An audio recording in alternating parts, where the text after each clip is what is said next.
70s, if all goes well, maybe Gabrick's back and Yeah, Cliffy is sick, so didn't practice today. Talked to those guys in Manch, see how Andy, he played last night and tonight.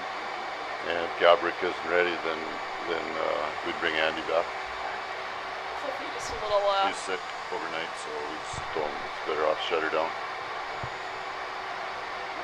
I'm trying to think how best to word this, but having Alec and having Jake signed right now, locking up, and you have Drew and Slava, what does it mean to have four guys that are right there, 24 to 27, on this team, in terms of team building, both in the right now and looking a year or two or three down the line? Well, obviously they're really important right now.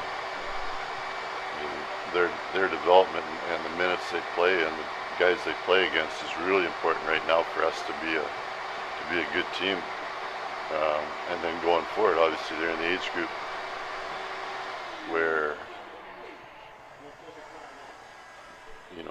they've come through the organization and they know how they have to play, and they're comfortable with obviously with each other. Pretty much they've grown up as pros together. So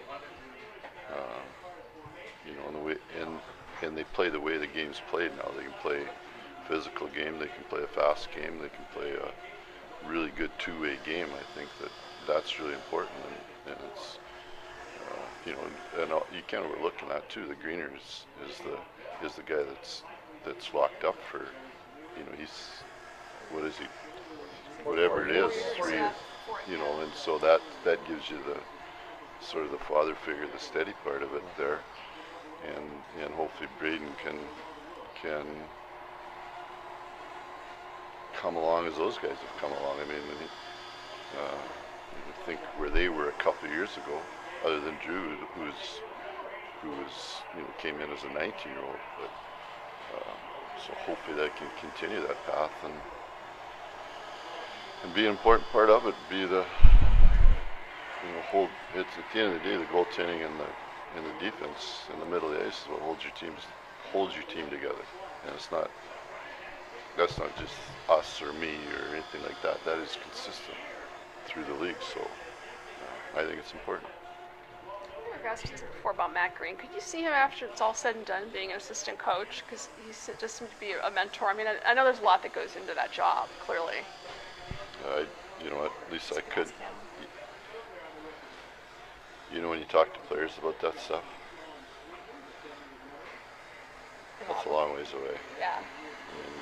That's probably what you want. You don't want. It's like asking me when I was 28 or 29 if I wanted to coach. No, I didn't. I wanted to stay in the game.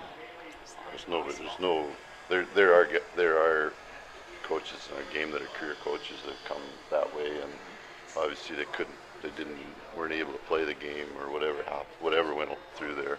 So that was the step they took. But most of them have done it their whole careers. So it's different in our fraternity because being an ex-player and then coaching for a long time, the guys that are cut out to be coaches, but you have to also remember in today's game, these guys make a lot of money, and for them to coaching takes a lot out of you now. Takes a lot away from everything if you're going to be a good coach, and so you'd have to really, really, really aspire to want to be that, or to almost it's a big change of lifestyle from going from a player to a coach. The best job in this business is the playing part of it, for sure. So to say that this guy's cut out or this guy's cut out, there's no way telling. They'd have to really aspire to do that.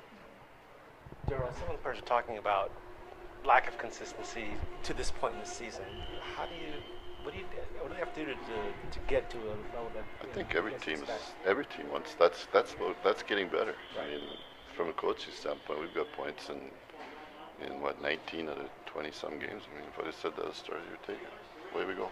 I mean, I don't think as a team we're looking at consistency. We're looking at the top end of our lineup to be more consistent.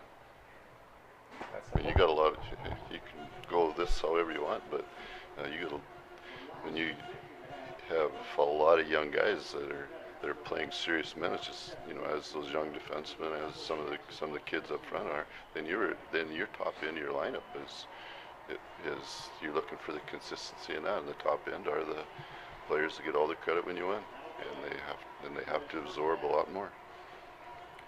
That in mind too.